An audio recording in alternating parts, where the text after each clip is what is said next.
What do royal guests, a haunted basement, and a $1 real estate deal all have in common? They are all part of the history of our next local Saskatchewan haunt, a grand hotel that was nearly lost to time. Join me tonight as we dive into the history and potential hauntings of the Grant Hall Hotel in Moose Jaw. Good evening and welcome back to Paragoul Paranormal Discoveries from the Dark. I'm your host, K.D. Culpa, a horror author and paranormal researcher based in Regina, Saskatchewan. Each week on the podcast, we dive into the shadows of Saskatchewan's past and even go beyond, uncovering dark history, mysteries, urban legends, and sometimes we even get to some monsters. If you're one of the listeners that comes back each week but aren't yet subscribed, please hit that follow button and share it with someone who loves the weird and wonderful. I've got more big guests and haunted deep dives coming your way, so join me now as we explore the unknown and bring life to the ghosts and monsters hiding in the dark.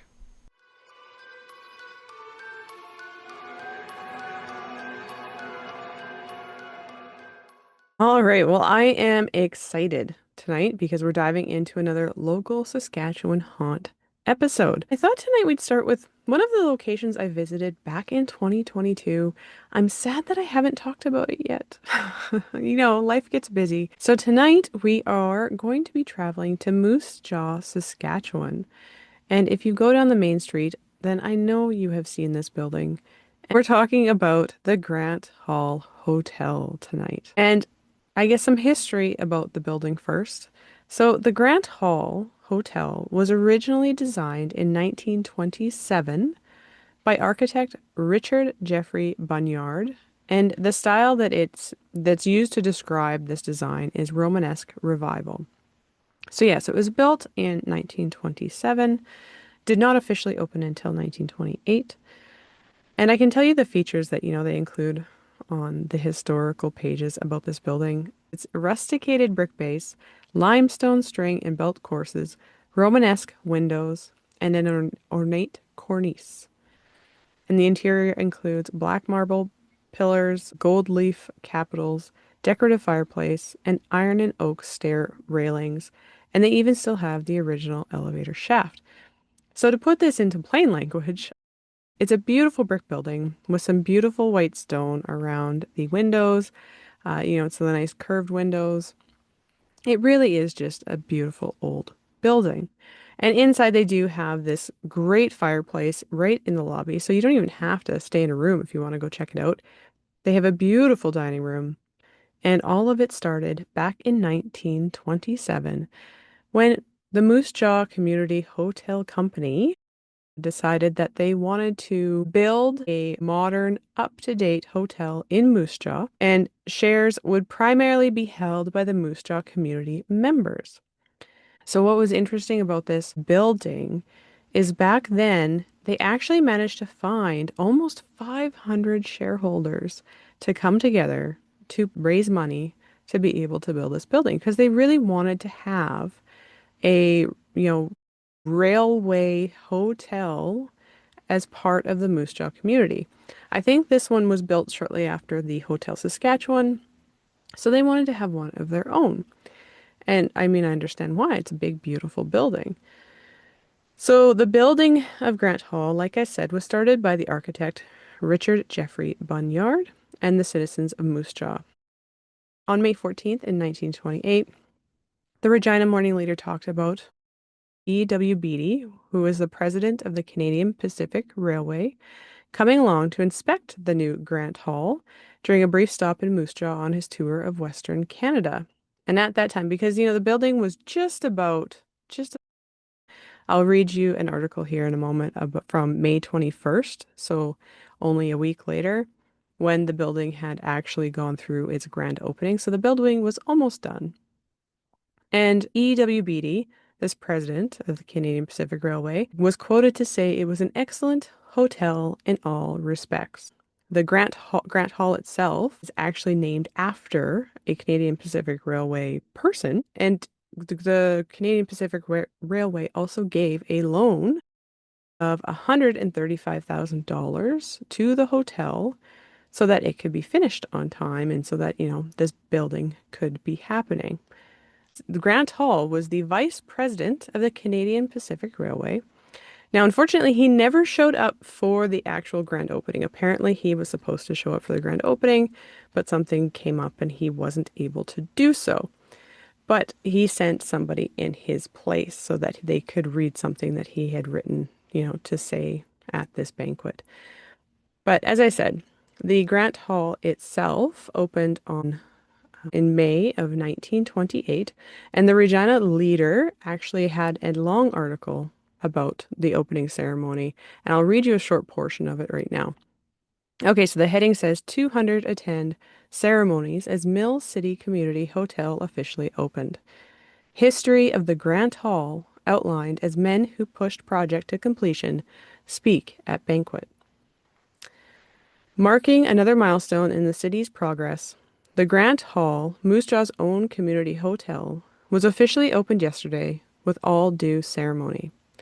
The outstanding feature of the opening day was the big banquet and dance, which was held in the hotel last night, when over 200 citizens of Moose Jaw, their guests, and prominent railway officials sat down to a banquet which was an indication of the high mark of efficiency which has been set as a standard in the new hotel. Speeches were given by directors of the hotel company, by officials of the Canadian Pacific Railway, and by representatives of the city of Moose Jaw, all of whom paid a tribute to the enterprise and confidence shown by those who had backed the hotel project. The banquet was held in the main dining room of the hotel, the whole representing a colorful spectacle. Following the banquet and the speeches, the remainder of the evening was given up to dancing in the dining room. The first toast of the evening was to the King, the whole assembly standing while the national anthem was played, following which the chairman, W.D. McIntyre, who is also president of the Community Hotel Limited, addressed his remarks to the people present. Mr. McIntyre, in his remarks, outlined the history of the hotel project, pointing that Mr. Burleson had been the man to originate the idea of a modern hotel for the city of Moose Jaw. A number of citizens had become interested in the project, and it had been decided that the city of Moose Jaw needed a hotel with at least 100 rooms. The campaign to raise the finances necessary to build the hotel was started, and due to the efforts of Walter Thorne and his henchmen, I love that they said henchmen, the drive had met with great success. Over 400 shareholders rallied to the banner, and the capital of the hotel was boosted to approximately 214,000. Now, the article goes on to talk about, some of the toasts that the CP officials gave. I believe the mayor talked of Moose Jaw, and it talked about some of the guests that attended. So yeah, so it was a very exciting time, obviously. Now, there's been a lot of different kind of history talked about with the hotel. And from what I could tell, this is kind of the main points. It was sold in 1968 and renamed to the Westward Motor Inn. It closed in 1989 completely, unfortunately, after many years of decline, and then sat vacant for many years. Now, before it went vacant, they did host quite a few interesting people and famous people.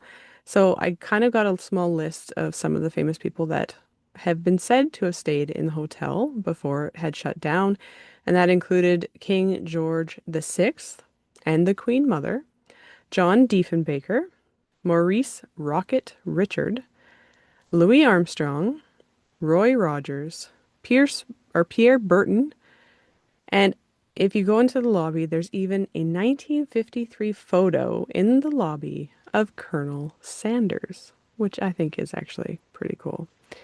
So it was really crazy that this beautiful hotel like slowly declined, only to be closed in 1989 and then sit empty for over a decade. because it wasn't purchased until 2001. And this is where I think is kind of a cool spin to the story. So, it sat vacant, it's been vandalized, it was flooded with water, and then suddenly Verna Alford comes along and decides to buy the building for $1. Now, I think there was a story behind this, something about, someone else wanted to buy it, but they wanted to tear it down. And they didn't want to have, Moose Jaw didn't want to have the building torn down because it's this heritage building. It's, from the 1920s. It's beautiful. It's part of their main street. So thankfully, Verna Alford stepped in, said, sure, I'll buy it for $1 and I will renovate it. Now, I can only imagine the amount of work it took to restore that building. As I said, the basement was completely flooded. When we went on tour of it into 2022, they said that the building was so flooded that the water had reached the lower basement roof. Like that is just how much water was sitting down there. So they first had, of course, drain the basement before they could even start making sure the foundation was secure and restoring the architecture and doing all of those things. So I can only imagine the state of it. The one plus side, I guess, that we can say about this is somehow the fifth floor had been barricaded after it had shut down. Like they didn't go into details. I didn't get to talk to Verna herself, but I talked to the person that gave the tour, and he had met Verna, like had worked for Verna before she had sold in 2019. And he said that luckily the stairs that went up to the fifth floor had been blocked, and that meant that all of the rooms on the fifth floor were still like original. They still had all of their furniture. They hadn't been completely destroyed. So luckily, they had that fifth floor building that they could kind of see what it had originally kind of looked like, I guess, right? Which is very cool. So yeah, the Grand Hall started renovations in 2001.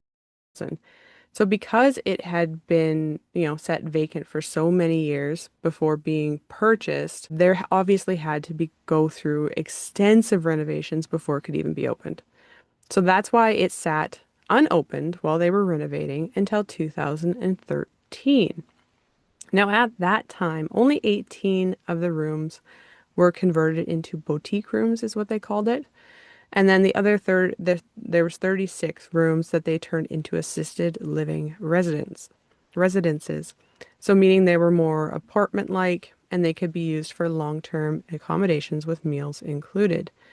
So only one of the floors were really used as a boutique hotel. And then in 2014, they added a 84-seat dining room and a 30-seat lounge and a banquet space for 65 guests.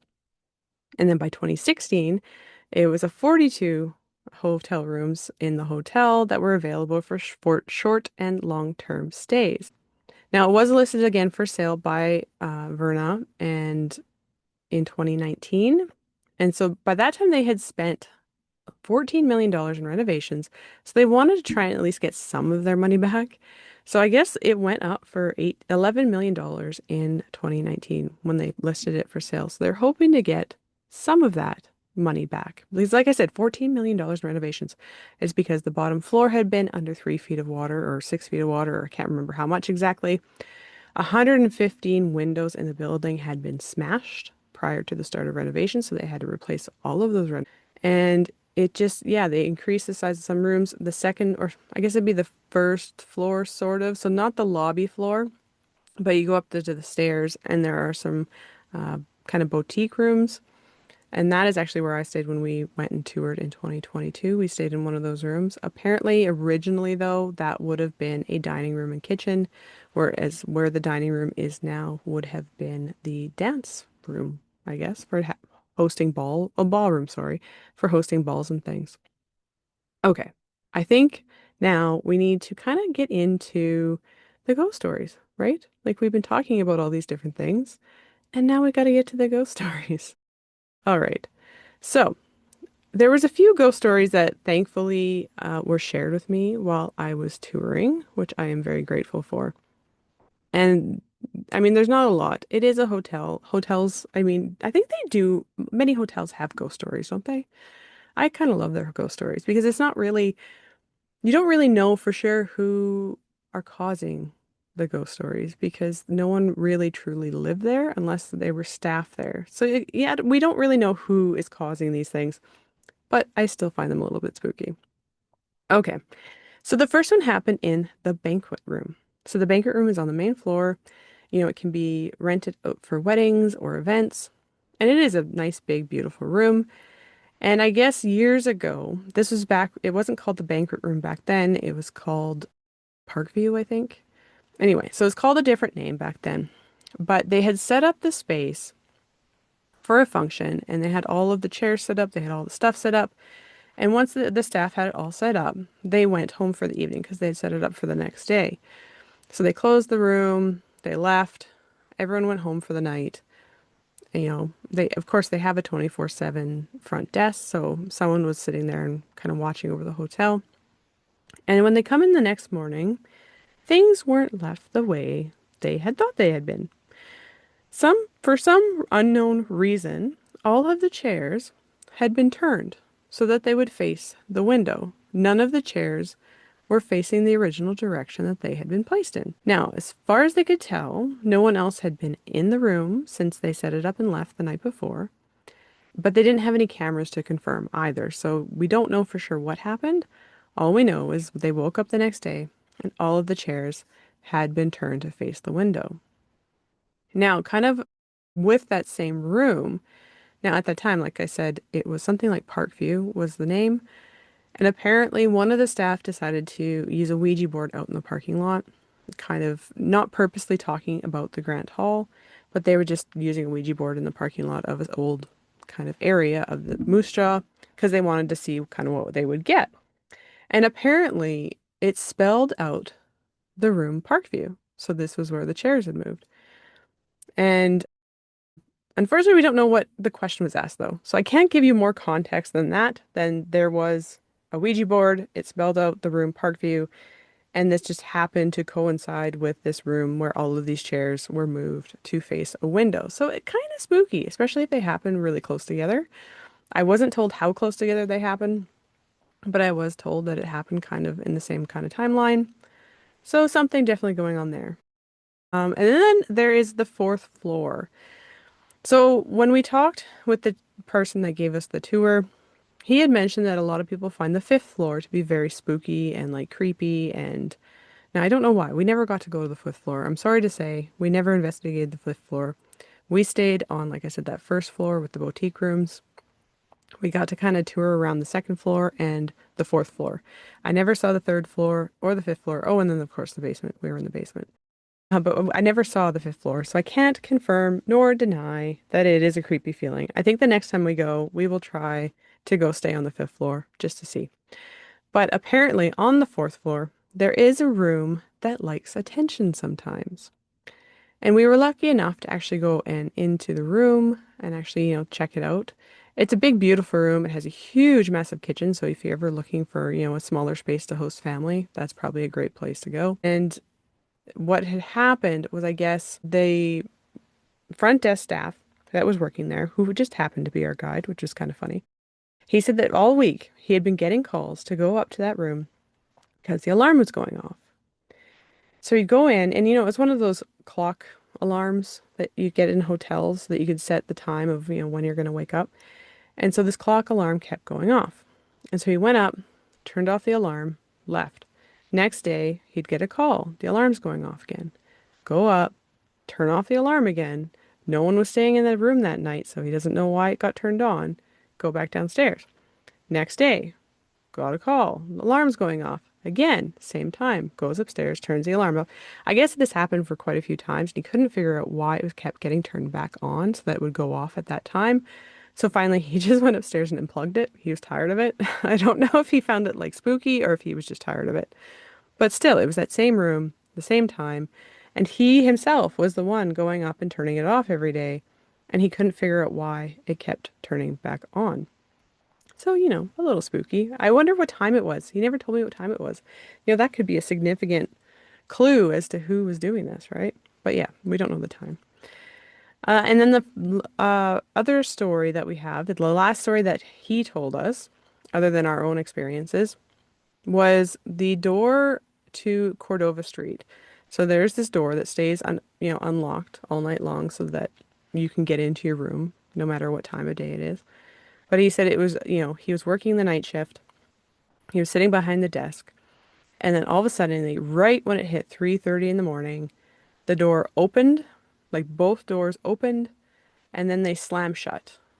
And he said he looked down the hall for people to be coming or, check to see if anyone was outside, and no one was there.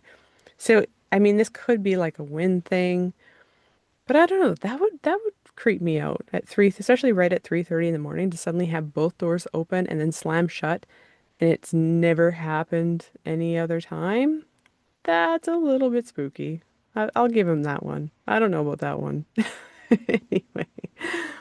But yeah, as I said, we were there in 2022 and we were very lucky. We stayed in a beautiful boutique suite. I'll make sure to put some pictures on my Instagram account or my social media so that you guys can check them out. It was a very beautiful suite. We did kind of have a couple weird experiences while we were staying there. One specifically in the suite, which is a little bit weird because it wasn't originally a guest room. So it's not like, someone is haunting it because they had once stayed in that room and they were, or had died in the room or anything like that. It was used to be kind of the kitchen area. And so it wouldn't have been, unless something happened in the kitchen or in the dining room. I don't know. But I think that's a little bit weird. I don't know. But anyway, long story short, I'm kind of getting away with myself here. We were sitting in the living room. So it has a living room, it has a bedroom with doors, and then it has a bathroom. And so we were sitting in the living room. We had checked in, we had sat down, and we were just kind of hanging out. And, I kind of introduced myself to the hotel and said, if there are any ghosts here, feel free to let yourself be known. Something I try to do at every location that I visit, especially the ones that I know, like we're here looking for hauntings. Then I like to let the ghosts know that, hey, we're here to take pictures and to collect your stories. If you'd like to let us know you're here, then definitely let us know. Now, what I hadn't realized was around this time, something happened in the bedroom. And I wish I had set up a camera. Note to self, next time, always set up a camera when you're staying in a spooky hotel, or, hotel that might have ghosts. But anyway, I heard a click and we were like, well, what the heck was that sound? Weren't really sure. And finally, I had to go into the room for my bag or something. And that's when I noticed that they have these like armoire cupboards that you can put your stuff into and hang your clothes in. So there's not an actual closet. It's like these armoire with the big doors.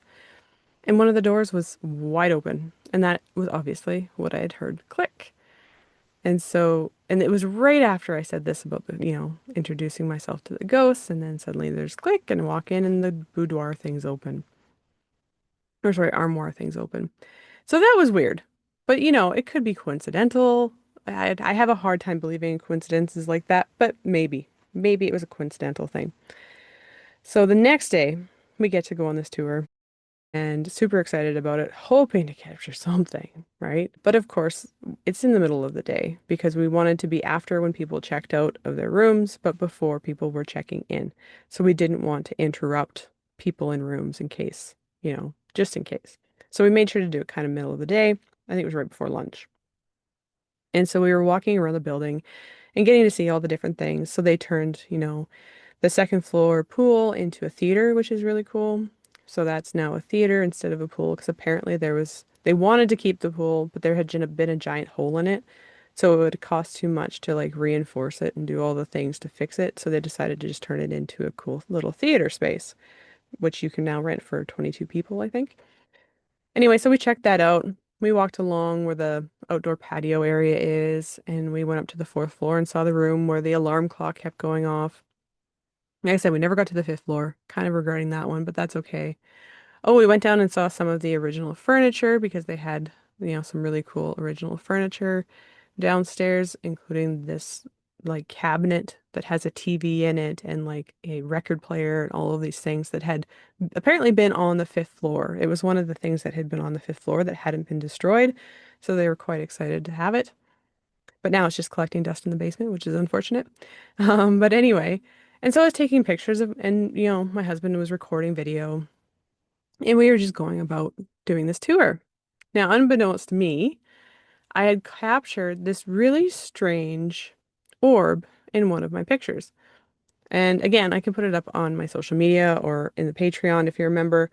But yeah, it was just this really strange orb. And it seems like it is passing into a chair.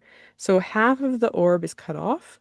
So you only see the back half of the orb, and the other orb is into a chair. So like you don't see the other half of the circle kind of thing. So that is a picture that I found when I went upstairs to look at my stuff. But the next day, I asked if, can we go back down to the basement, take my camera? I wrote down what the settings were. I wrote down where I was standing, kind of in relation to the chair. I think I took another, I don't know, 10, 12 pictures with the same settings, the same area. We made sure to have the similar lighting at the time, like we turned on different lights to make sure that we had them set up the same way. And I could not recreate the orb. I have no idea. It only showed up in one picture. I had three pictures originally of from the same spot. I just kind of took three pictures back to back, and just one of them had this really weird orb. So that was very cool. That was my first orb photo that I was able to get in the Grant Hall Hotel. But yeah, no, it was a beautiful hotel. Highly recommend checking it out. And they tried to actually incorporate antique furnishings that were restored instead of just putting in brand new modern furniture, which I think is really cool. So it gives you that old historic feel. But again, just like museums, you're bringing in all of these antique furniture. Like, could something have come with the furniture? Hard to say. I'm definitely going to check out the fifth floor. I want to know if it's actually a creepier vibe than the rest of the building because I didn't get a creepy vibe through most of the building. So if the fifth floor is where the creepy vibe is, I definitely want to check that out. The chairs moved on their own. Alarm clock wouldn't stop going off even after being turned off multiple times, and no one's staying in the room, so it shouldn't be turning back on.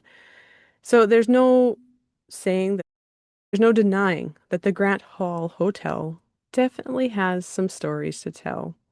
Some that might have been written in the history books, and others that are maybe whispered in the dark, like here on Paragoul Paranormal. But what do you think? Are these just quirks of a really old historical building that's, coming on to 100 years old? Or is something else still walking the halls of Grant Hall and popping in to say hi once in a while? Thank you for listening to Paragoul Paranormal. If you enjoyed tonight's episode, then make sure you check out my local YQR Ghost Guide to learn more about the top ghosts and haunted buildings in Regina. Within the free download, you'll learn about who the most famous ghosts of Regina, Saskatchewan are, as well as some of the history behind the most haunted buildings. So head over to my website at kdkulpa.com to get your copy today. And before you go, I just want to say thank you for being here. Every listen, every share, every bit of support helps me take this podcast further. It allows me to interview bigger names in the horror and paranormal world, travel to more haunted places, and create more behind-the-scenes content just for you. So if you haven't already, please subscribe, leave a review, and share it with a friend. I'll keep doing my part to make this show something special and spooky just for you. So stay tuned for more episodes where we uncover more secrets, unravel more mysteries, and dive deeper into the shadows. This is Katie Culpa signing off. Until next time, my ghouls.